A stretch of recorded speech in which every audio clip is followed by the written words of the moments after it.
Բարի երեկո հարգելի հետևորդներ, Արմատ մեդիան շարունակում է աշխատանքը, եթերում հարցազրույցն է, զրուցակիցս այսօր Լուսավոր Հայաստան կուսակցության արդեն նախկին անդամ Դավիթ Խաշակյանն է։ Բարի երեկո Դավիթ, շնորհակալ եմ հրավերս ընդունելու համար։ 11 տարվա գործունեությունից հետո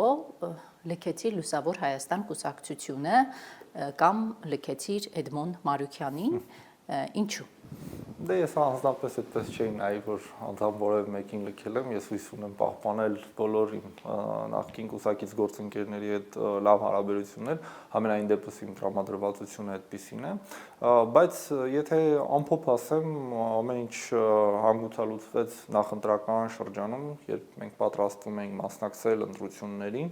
եւ բնականաբար հասկանում էինք, թե ինչ ռեսուրսներ ունենք, ինչ հնարավորություններ ունենք արդյունք գրանցելու իմաստով եւ իմ տեսակետը այնպեսին էր, որ ճիշտ կլինի դաշինք ձևավորել եւ եթե չի ստացվում ավելի խոշորացած ֆորմատով ինչը որ ասում էինք նկատի ունենալով մեկ ընդդիմադիր միասնական բևեռ,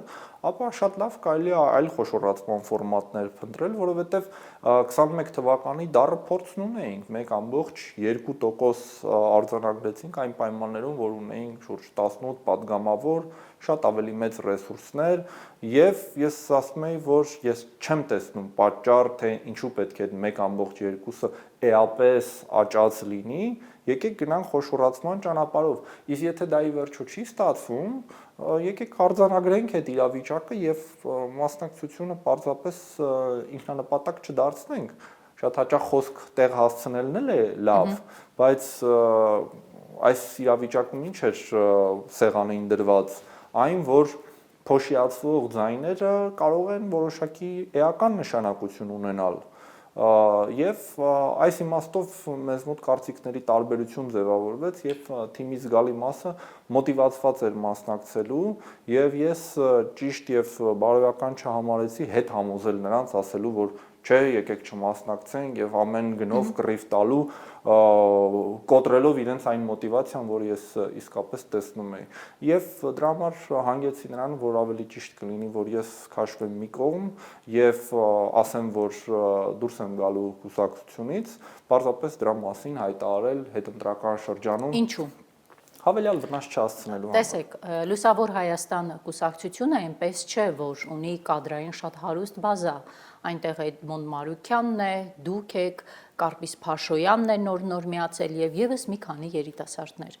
Եվ Դավիթ Խաշակյանը, որպես քաղաքային տնտեսության շատ լավ մասնագետ, ընկալվում էր որպես Լուսավոր Հայաստան կուսակցության անդամ։ Այդ դեպքում արդար եւ ազնիվ է արդյոք քաղաքացիների նկատմամբ ընտրություններից հետո հայտարարել, որ ես լքում եմ այդ կուսակցությունը։ Գիտեք, հրապարակային է եղել այն, որ ես նախընտրական ցուցակում որպես падգամավորի տեխնացու չեմ եղել։ Եթե ես լինեի ցուցակում, ապա կարելի կլիներ ասել, որ փորձել եմ ստեղծել նման իմիտացիա, բայց ես ցուցակում չեմ եղել, քարոզարշավին չեմ մասնակցել եւ անգամ այն նախընտրական թեզերը, որոնք մշակվել են, դրանց մշակման process-ում էլ չեմ մասնակցել եւ կարծում եմ, որ շատ ավելի ճիշտ էր այսպես նախապես դրա մասին չխոսելով հետո արձանագրել, որովհետև դա ի վերջո այն թիմն է, որի հետ ես երկար ճանապարհ եմ անցել, եւ եթե այս նույն արդյունքը լիներ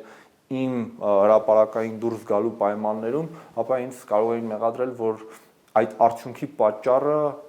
նման հայտարարություններ եւ հավելյալ վնասը նախընտրական շրջանում եւ ես համարեցի, որ ավելի հանգիստ կլինեմ հոգեպես եթե այդ վնասը չհասցնեմ եւ համբերեմ 1-2 ամիս թեկուս ինչ որ չափ անձնապես տուժվելով եւ ձեր այս արդարացի հարցին պատասխանելով, քան եթե այդ հասցնեի այդ վնասը եւ հետո նման հարց լիներ, արդյոք այդ կես տոկոսը, որը հավաքեց Լուսավոր Հայաստանը, դրանում ես ունեմ իմ փայ մեղավորությունը։ Դուք ասացիք Լուսավոր Հայաստանի հետ ճանապարհ եք անցել եւ հաղորդման սկզբում ասացիք, որ ըստ էության պատճառն այն է, որ չեք ուզել մասնակցել 26-ի ընտրություններին կուսակցությունով, դաշինքի ձևաչափ եք առաջարկել, ինչը չի ընդունվել կուսակցությունում։ Այսինքն այդ մեկ պատճառը դարձավ, այսպես ասենք, այնքան լուրջ, որ դուք դուրս գաք կուսակցությունից, թե սա տարիների կուտակված ինչ-որ դժգոհությունների պորտկում էր, որը տեղի ունեցավ։ Կամ եթե հարցս մի քիչ այլ կերպ ձևակերպեմ, Էդմոն Մարուքյանն ինչն այնպես չի անում, որ նրա թիմակիցները լքում են իրեն։ Ես պետք է այսպես ասեմ, այնինչ մենք այնպես չենք արել բոլորով։ Այսինքն, եթե ես դրա մասին ավելի վաղ ժամանակահատվածում չեմ բարձրաձայնել ինչ-որ խնդրի մասին, որոնք եղել են, սխալներ, բացթողումներ, որոնք եղել են, ես ինձ համարում եմ այդ սխալների եւ բացթողումների պատասխանատուն այն մասով, որ եղել եմ մի որոշ ժամանակ որպես կառավարման խորհրդի անդամ, մի որոշ ժամանակ որպես կառավարման խորհրդի փոխնախագահ։ Ես եղել եմ կարծում եմ շատ կարգապահ կուսակցական եւ նույնիսկ եթե ներքին քննարկումներում ինչ որ բաների համաձայն չեմ եղել, դա հարաբերակային տիրույթում տեսանելի չեմ դարձրել, բայց նաեւ ունեմ հետեւյալ տեսակետը. մենք 10 տարվա անցած ճանապարհի ավարտին արձանագրում ենք, որ չենք կարողանում հավելյալ արդյունք գեներացնել առնվազն ընտրությունների մասնակցության ֆորմատներում եւ ես չեմ կարծում, որ ամեն անգամ նույն բանն անել, այսինքն մենք 21 թվականին մի անգամ նույն բանն արեցինք այդ ֆորմատով մասնակցելով,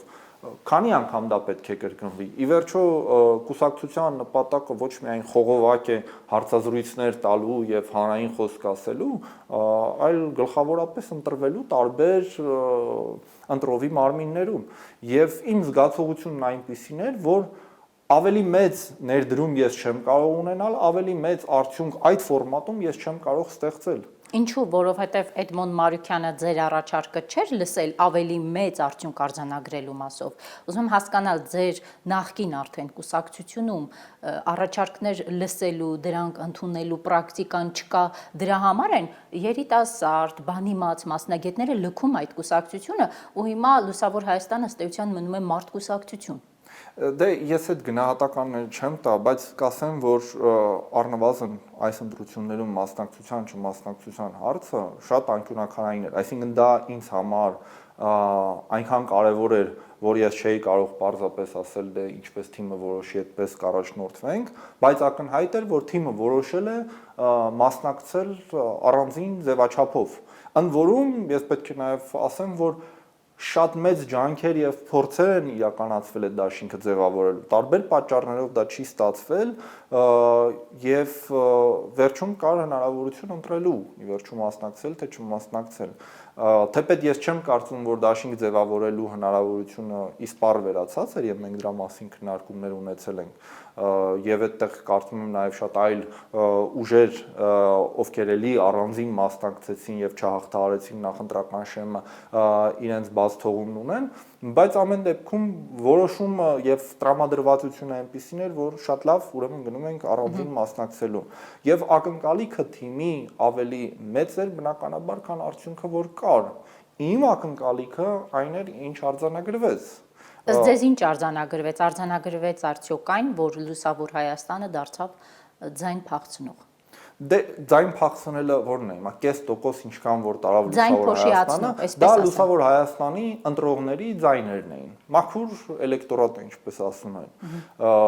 Այլ բան, որ ընդհանուր պատկերի մեջ, եթե մենք նայենք 19 ուժերից չանցած ուժերը, եթե Բարգավաճին չհամարենք, որովհետև Բարգավաճի ձայները պարզապես գողացան, մնացյալ բոլոր ուժերը այս կամ այն մոտիվացիայից ելնելով չփորձեցին այնպիսի խոշորացում իրականացնել, որը հավելյալ ձայն կգեներացներ, կամ փորձեցին չստացվեց, թեպետ ես կարծում եմ, որ յուրաքանչյուրը իր լավագույն ջանքը չի գործադրել։ Հիմա այս առումով ամեն ուժ տարել է իր ձայնը, ոչ մեկից ձայն չի փախցրել, իր ձայնն է տարել։ Այսինքն իր ձայնն է տարել, որը փոշիացվել է։ Որը չի հայտնվել խորհրդարանում, այսպես ասենք, հա։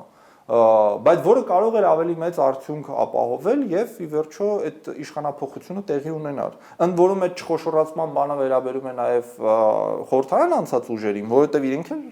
ըստ էության չխոշորացված վիճակով մասնակցեցին։ Դրա համար հավաքական ընդդիմությունը եւ չանցած եւ անցած ուժերի գործողությունների արդյունքում պարտվեց։ Հավաքական ընդդիմությունը պարտվեց։ Դե այո։ Բայց եթե զուտ թվաբանությանն ենք նայում, ընդդիմությունը 2026-ի հունիսի 7-ի արդյունքներով ավելի շատ ներկայացվածություն է ունենալու խորհրդարանում, քան 2021-ին էր։ Այո, որը Սա պարտություն է թե ոչ այս որը կարևոր ձեռքբերում է, եկեք սա ֆիքսենք, բայց պետք է եւս 5 տարի կամ ինչքան որ ստացվի թեկուս արտահերթ process-ներով հանդուրժենք այս իշխանության գործողությունները, իսկ ընդդիմադիր բոլոր ուժերը, այդ թվում եւ ես համակարծիք էի, որ իշխանությունները գնալու են այնպիսի քայլերի, որոնք էլ ավելի են թույլատնելու մեր պետականությունը։ Հիմա իշխանությունը այդ գործողությունները անելու համար հավելյալ ժամանակ է ստացել, ինչը վատ է, ինչը իմ կարծիքով կարող էր չլինել, եթե ընդդիմությունը եւ անցած ուժերը եւ չանցած ուժերը այլ գործիքակազմով այս հարցին մոտենային։ Մի տեսակ վերացական չի հնչում այլ գործիքակազմ ասվածը, որովհետև երբ խոսում ենք ընդդիմադիր դաշտի լայն կոնսոլիդացիայի մասին, երբ խոսում ենք ոչ թե անձերի, այլ գաղափարների շուրջ կոնսոլիդացիայի մասին, շատ քաղաքագետների գնահատմամբ դա վերացական է, որտեղ այդպես չի լինում ուղղակի։ Անհնար է նստել սպասել, որ մեր ազգը կհամախմբվի գաղափարների շուրջ եւ մեր բոլոր ընդդիմադիր ուժերը ազգային, այսպես իրենց ամբիցիաները կդնեն մի կողմ եւ կհամախմբվեն։ Դա այսպես վերացական տեքստեր չեն, որոնք հնչում են։ Աղավնի, ես անձամբ նախընտրական շրջանում նախորդ տարեվերջին էլ անձամբ ասել եմ, որ Սամվել Կարապետյանի մասնակցությամբ ես տեսնում եմ մեծ փոփոխության հնարավորություն եւ եթե կան ինչ-որ ուժեր, որոնք ասում են, որ նա հայկական Իվանեշվիլին է վատ իմաստով, ես դա ասում եմ բառի կամ պատկերի ամենալավ իմաստով։ 2012 թվականին Վիդինա Իվանիշվիլին հաղթել է Միխայիլ Սաակաշվիլուն, որը եթե բանը են որ ասում են մի հորից չեն, մի մորից են Փաշինյանի հետ, Զելենսկու հետ, նույն կատեգորիայի գործիչներ են, հաղթել է բավականին փոքր տարբերությամբ, խորհրդարան անցել է երկու ուժ, Իվանաշվիլի ուժը եւ Սաակաշվիլի ուժը։ Իվանաշվիլին միավորել է 5 տարբեր ընդդիմադիր իրական գործող ուժերի, հանրության հայտնի ուժերի եւ բազմաթիվ անհատների, բազմաթիվ հանրության շերտերի։ Հիմա վերացական էր, որ վրացի ժողովուրդը, վրաց լիդերների իդեմս Իվանաշվիլու կարողացավ Սաակաշվիլու դեմ, որը գնում էր, այսինքն իր հերթական ժամկետին, կարողացավ նրա նկատմամբ հաղթանակ տոնել։ 2 ժամկետ ծառայեց Սաակաշվիլին, պատկերացրեք ինչքան էր ամբողջ իշխանությունը իր ձեռը վերցրել իրավապահներով եւ այլնով։ Այն ինչ որ արել է Փաշինյանը։ Այսինքն Փաշինյանի հաղթելու տարբերակը նույն վրացական փորձի տեղայնացումներ է ստեղ։ Այո, որովհետև դրա հակառակ մոդելները մենք արդեն տեսել ենք, որ Մոլդովայում ձախողվեց, Մոլդովայում ընդդիմությունը չկարողացավ հաղթի, շատ այլ երկրներում։ Բայց այստեղ գալիս է հաջորդ հարցը։ Դուք դա ինչպես եք պատկերացնում, երբ մեր քաղաքական համակարգում մենք տեսնում ենք օրինակ Թաթոյան Արման 10 հոգով դուրս էր գալիս քարոզարշավ էր անում, բայց ասում էր ես վարչապետի թեկնածու եմ։ Մեզ մոտ մի տեսակ այդ ամբիցիաները շատ են։ Կամ նույն Էդմոն Մարուքյան 5 հոգով էլ իրենք էին քարոզարշավ անում։ Բոլորը իրենց ամբիցիաները դրսևորեցին, բայց եթե ես ամփոփեմ, դա եթե հնարավոր էր 10 տարի առաջ որ վրաց ժողովուրդը աներ իդեմս Իվանաշվիլին, ինչու պետք է իդեմս Սամվել Կարապետյանի չիրականացվեր։ Ընդ որում Իվանաշվիլին այնտեղ պարզապես խոշոր գործարար է եղել։ Սամվել Կարապետյանը տասնյակ տարիներ Հայաստանում եւ ներդրում է իրականացրել եւ բարեգործություն է իրականացրել, մի այնպիսի հեղինակություն, որը թույլ էր տալիս բոլոր ուժերին միավորելու, բայց դա չիրականացվեց։ Եթե Սամվել Կարապետյանը Չիրականացվեց, որովհետև սխալ մոտեցում ցուցաբերեց Սամվել Կարապետյանը եւ նրա քաղաքական թիմը, թե սխալ էին մեր մյուս ընդդիմադիր գործիչները իրենց ամբիցիաներով։ Օրինակ ես ասացի, մեր զրույցը սկսվեց նրանով, որ ես համարում եի, որ եթե չունենք բավարար ռեսուրս շեմը ախտարելու, եկեք չմասնակցենք, չէ՞։ Մասնակցեց Լուսավոր Հայաստանը, որոշակի թվով ձայներ ըստ էության փոշիացան։ Հիմա դա ում որոշման խնդիրն է, Լուսավոր Հայաստանի ղեկավարության, եւ մեր խոսակցությունը սկսվեց դրանով, բայց բոլորը այդպես վարվեցին, եւ ձեր ասած Արման Թաթոյանը, ով ավելի նշանակալի չափով ձայներ փոշիացրեց, նույն Հայկ Մարությանը, բոլորը կարծում էին, որ սեփական ռեսուրսներով առանց խոշորանալու կարող են այնպիսի արդյունք ապահովել, որը կբերի իշխանափոխության։ Այսինքն 10 հոգով քարոզարշավ են անում, բայց մտածում են, որ իրենք այնքան ռեսուրս ունեն, որ իշխանափոխության հասնեն, դա նշանակում է մեր քաղաքական գործիչները ադեկվատության հետ կապված խնդիրներ ունեն։ Բոլորը դրանում համոզված էին, ես ձեզ վստահ ասում եմ, որովհետև այս կամ այն չափով յուրաքանչյուրի հետ քննարկումներ ունեցել ենք, այս կամ այն չափով։ Բոլորը համոզված էին, որ մի այնպիսի արդյունք են արձանագրելու, որ չգիտեմ, գումարում ես իրար 100%-ից ավել է ստացվում։ Բոլորը այդ կարծիքին էին, եւ լիդերները չէին փորձում իրար հետ լեզու գտնել։ Ես անգամ առաջարկում էի, որ եթե դաշինքի շեմը 8% է, եկեք քննարկենք այլ կուսակցությունների հետ այնպիսի միավորում, որը կլինի կուսակցական ֆորմատ, 4%-ի շեմը չի բարձրացնի։ Մոտավորապես այն ինչ որ արեց Ծառուկյանը, հա, փաստացի դա դաշինք էր, բայց դե յուրե դա մեկ կուսակցության ցուցակ էր։ Եվ հիմա մենք չենք քննարկի, որ Ծառուկյանը չհաղթարեց 8% շեմը, հա, քննարկում ենք, դե որ 4% պետք է հաղթարեր, խլեցին այդ հաղթանակը իր ձեռքից։ Հիմա ոչ ոք չէր գնում այն որոշման, որ ինքը պատրաստ է մասնակցել այլ կուսակցության ցուցակով, այլ կուսակցության անվան տակ։ Այսինքն բոլորի այդ ձեր ասած այդ ոչ ոք, որ չէր գնում, մեզ թույլ է տալիս ենթադրել կամ անել պնդում, որ մարդկանց նպատակը Հայաստանում իշխանափոխություն ունենալը չի եղել։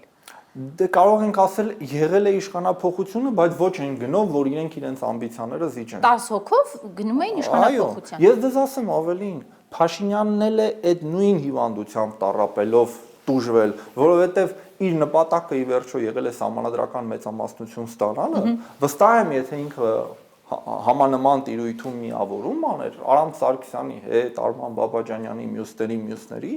իր շանսերն էլ այդ մասով կմեծանային։ 1% այդ ուժերն են ինչ որ ձայներ տարել։ Ինքն էլ որոշեց, որ չէ, ես ԿՊ-ով պետք է մասնակցեմ, ոչ մի ավելորդ մարդ կողքից, ոչ մեկի հետ չեմ կիսի պատասխանատվությունը եւ չեմ կիսի հաղթանակը։ Եվ ի վերջո բոլորը մնացին դժգոհ այս ընտրությունների արդյունքներից։ Փաշինյանը չտարավ իր համանդրական մեծամասնությունը, ընդդիմությունը չկարողացավ իշխանափոխություն իրականացնել։ Բոլորը ասեցին ես, ինձնով, մենք ոչ մեկին ոչ մի պատասխանատվության զիջում, ոչ մի բաժին, այսպես համագործակցություն։ Այդ դեպքում հաջորդիվ ընդդիմության անելիքը որը պետք է լինի։ Դե հիմա ընդդիմությունը գնում է խորհրդարան, խորհրդարանում պետք է այնպես աշխատի, որ տարբերվի 21-ից 26 Այդ այնպեսը ո՞րն է։ Տեսեք, գոնե մենք գիտենք ինչ պետք է չանեն ընդդիմադիրները, հա։ Ես կարծում եմ, որ ընդդիմությունը պետք է շարունակի մարդկանց այլընտրանք ներկայացնել ծրագրային իմաստով։ Ընդդիմությունը պետք է շարունակի կոշտ քննադատության ենթարկել իշխանությանը։ Ընդդիմությունը չպետք է այնպիսի իրավիճակ ստեղծի, ինչը կար նախկինում, որ մեղադրեին ընդդիմությանը, որ իշխանության հետ ոյաժների համար ստացան մանդատները։ Օրակարգը որը պետք է լինի, օրինակ մենք տեսել ենք 21 թվականից հետո 5 տարի Հայաստան դաշինքի եւ պատիվ ունեմ խմբակցության աշխատանքը ազգային ժողովում։ Ասում են խորհրդարան են գնում մեր օրակարգով։ Մեր ազգը 5 տարի անց չհասկացավ այդ երկու ընդդիմադիր ուժերի օրակարգը ո՞րն էր, ընդդիմադիր երկու խմբակցությունները ինչ պետք է չանեն, որ նրանց ճակատագրին չարժանանա։ Օրակարգը իշխանափոխությունն է միանշանակ, բայց իմ կարծիքով դա չի նշանակում, թե չի կարելի քննադատել իշխանությանը այս կամ այն ներքին, չգիտեմ, ռեֆորմների կամ օրենքների փոփոխության իմաստով։ Տպավորություն է, որ մեզ մոտ ընդդիմադիր դաշտում կա կոմպլեքս, որ եթե դու ասում ես, որ մեր գլխավոր նպատակը իշխանափոխությունն է, ապա որևէ գյուղատնտեսական համակարգերին վերաբերող օրենքների շուրջ քննադատություն չպետք է հնչեցնես, առաջարկներ չպետք է ներկայացնես։ Ես չեմ կարծում, թե այդպես պետք է լինի։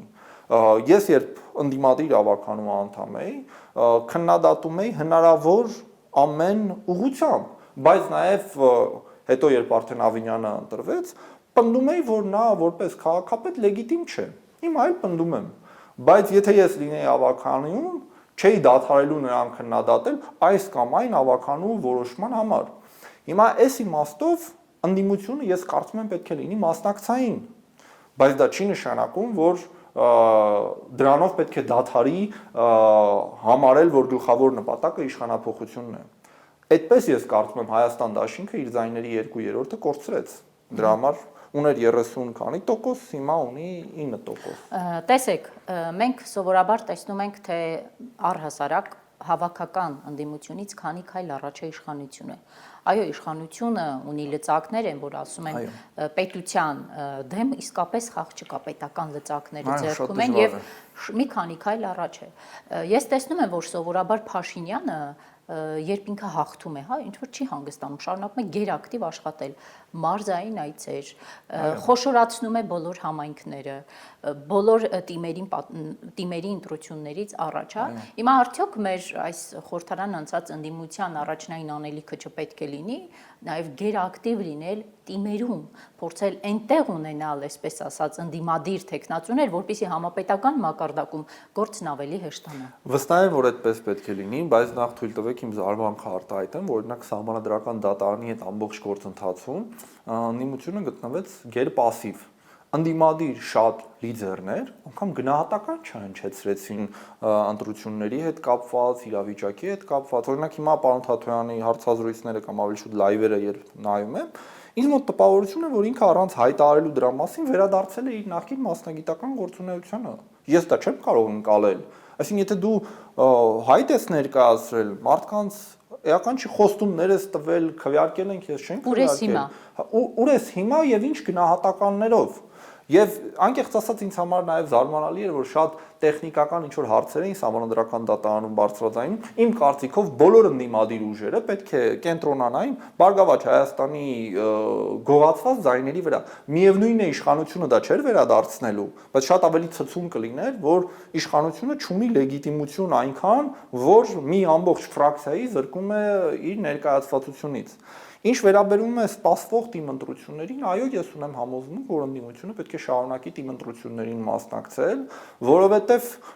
յուրաքանչյուր թիմ ընտրություն հնարավորություն է տալիս հաջորդ պարլամենտական կամ արտահերթ պրոցեսներին ավելի լավ հանդես գալու։ Բայց ես հույս ունեմ, որ դա կրկին չի նմանվի 21-ից 26 թվականի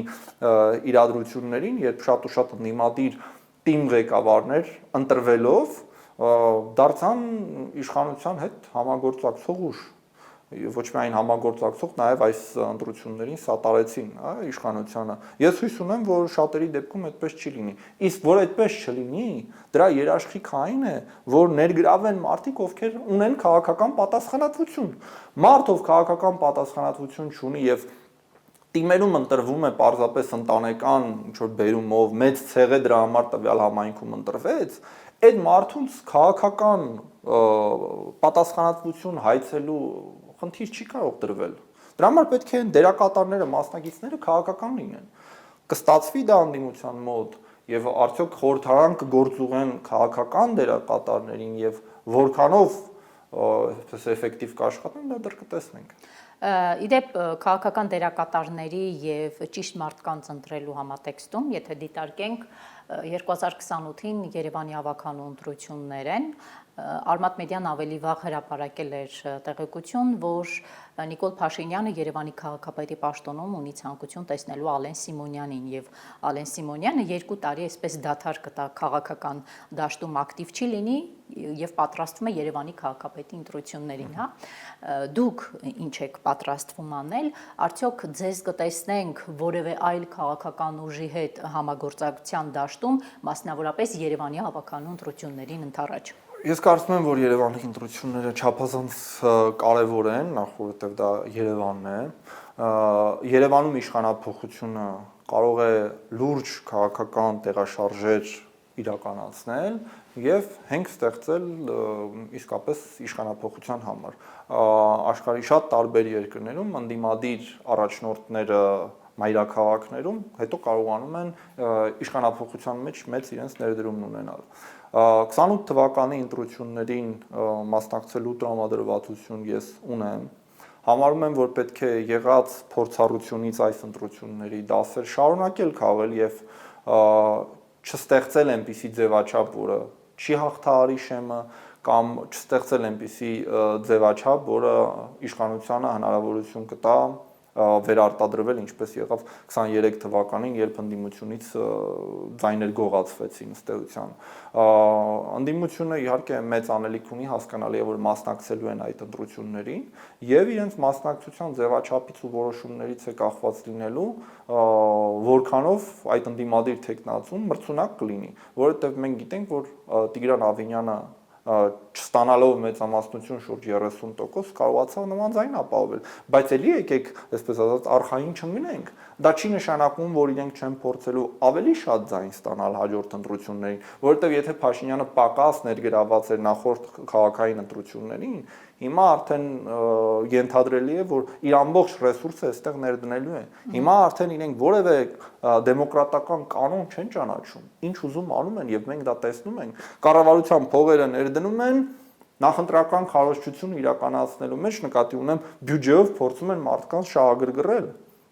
Նույնը անելու են քաղաքի համար։ Եվ դա պահանջելու է շատ լուրջ ներգրավվածություն եւ լուրջ ընդդիմախոսություն հիմնավորելու, որ այն ինչ անում են իրենք, պարզապես անում են նախընտրական շրջանում մարդկանց ձայները ստանալու համար։ Հիմա իրենք աշխատելու են այո քաղաքային ընտրություններում ձայն տանելու։ Կլինի դա Տիգրան Ավինյանը, թե Ալեն Սիմոնյանը մեծ նշանակություն չունի։ Բազային իրենք ունեն պայմանական 20% ձայն։ Դրան որքան կավելացնեն, շատ կախված է ընդդիմությունից եւ ընդդիմության քննադատական խոսքից։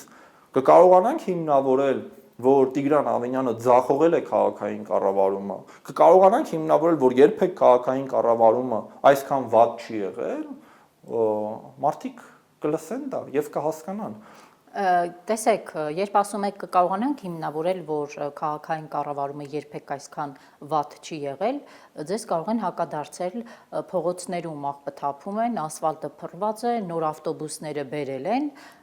ապրի Տիգրան Ավինյանը։ Իհարկե այս ամենին զուգահեռ գույքահարկն է անգամ ներողաճել, կայանատեղիների վճարներն են անգամ ներողաճել, բայց քաղաքացին են, որ ասում են հավատում է իր աչքի տեսածին, աղբ չկա, ասֆալտը կա, տրանսպորտը ոնց որ թե լավ է։ Նախ եկեք ես ձեզ պատասխանատու կերպով ասեմ, որ քաղաքում տրաֆիկը, երթևեկը երբեք այսքան վատ ու անկառավարելի չի եղել, ինչքան հիմա է։ Ամառ է, հուլիս ամիսն է, բայց խցանումներ ցանկացած ժամի։ Ինչու? Որովհետև հոսքերը չեն կառավարվում, կառավարման կենտրոն այդպես էլ չներդրվեց, ինչը որ խոստացել էին, եւ այն, ինչ իրենք անվանում են տրանսպորտի ռեֆորմ, որևէ կապ իրական ռեֆորմի հետ չունի։ Եվ եթե այդպիսի ռեֆորմ է, մենք պետք է ասենք, որ դա մոնոպոլ ռեֆորմ է, որովհետև մարդիկ չեն կարողանում կամայական այլ վճարահաշվարկային մեխանիզմով տոմս գնել։ Ինձ ասում են, գնացել եմ մետրո, ուզում եմ քարտովս վճարում կատարեմ, ասում են չի լինի եւ միայն տելսելով դու կարող ես այդ տոմսը ձեռք բերել։ Այդ աշխարհի որ երկրում է մոնոպոլիան, նման մոնոպոլիան լավ համարվում։ Դուք ոնց որ ուզենաք ձեր հոսանքի համար վճարում իրականացնեք, ձեզ ասեն գնացեք միայն X բանկը, այնտեղ վճարում կարող են ընդունել հոսանքի վճարման համար։ Հիմա եթե դա այդպիսի ռեֆորմներով ձեռքբերում է համարվում, ես այդպես չեմ կարծում։ Աղբահանության հետ կապված, եկեք նայեք ինչքան ավել գումար են ծախսում այդ նույն որակի աղբահանությունը իրականացնելու եւ անդրադառնալով ասֆալտին, ես կարծում եմ, որ հայտարարակ վատ վիճակ է ասֆալտի իմաստով։ Այն ինչ քաղաքացուն Ավինյանը ասում է, ինձ առաջնային փողոց ցույց տուր, որտեղ փոս կա, ես հաջորդ օրը ուզում եմ ասել Տիգրան Ավինյան, արի ստեղ կա առաջնային փողոցներին։ Մարդիկ ամեն օր վնասում են իրենց մեքենաները։ Հիմա այսպես են իրեն գնալու ընտրության։ Պարզապես որ ընդդիմախոսությունը շատ հնչեղ չի, դրա համար տպավորություն է, որ ամեն ինչ նորմալ է, ամեն ինչ նորմալ չէ։ Իսկ որպեսզի ընդդիմախոսությունը հնչեղ լինի, դուք էլ քաղաքային տնտեսության որակյալ մասնագետ եք, ես հիշում եմ ձեր շատ ակտիվ աշխատանքը Երևանի ավականիում, այս դեպքում դուք քաղաքական որ թիմի հետ կնախընտրեք համագործակցել, որպեսզի ինքներդ ձեր ունեցած կարողությունները ներդնեք հանուն Երևանի, հանուն Հայաստանի։ Գիտեք, ես իմ ձայնը առավելագույն հնչեցնելու եմ։ Առավելագույն հնչեցնելու եմ։ Բայց քաղաքական որ թիմի հետ Ես չեմ կհամագործակցեք։ ակնկալելու որևէ թիմի հետ համագործակցություն։ Այսինքն սպասելու եք, որ իրենք ձեզ Ես առաջարկեն։ ձեզ ուղիղ ասում եմ, եթե ստեղծվի այնպիսի իրավիճակ, որ այսօրվա հիմնական դերակատար ուժերը ցանկանան մասնակցել նույն կերպ ինչպես մասնակցեցին 26 թվականին իրենց կուսակցական նեղ կուսակցական ցուցակներով որևէ խնդիր այդտեղ չեմ տեսնում եթե զգամ որ իմ ունեցած ռեսուրսներով չեմ կարողանա անցողիկություն ապահովել չեմ մասնակցի եթե զգամ նման հնարավորություն կա նոր նախաձեռնության հիմք կդնեմ հարցը այն չի որ ես պետք է որևէ մեկին դիմեմ կամ որևէ մեկը պետք է ինձ դիմի հարցը այն է մենք դասեր քաղել ենք 26 թվականից թե չէ Եթե քաղել ենք այդ դասերը, ապա պետք է քաղաքական ռասիզմը մի կողմ դնենք։ Ես սրա հետ չեմ համագործակցի, ես նրա հետ չեմ համագործակցի։ Այսինքն դուք խնդիր չեք ունենալու համագործակցել Ռոբերտ Քոչարյանի Հայաստան դաշինքի հետ, Սամվել Կարապետյանի Ուժեղ Հայաստան կուսակցությունների դաշինքի հետ, դուք խնդիր չեք ունենա։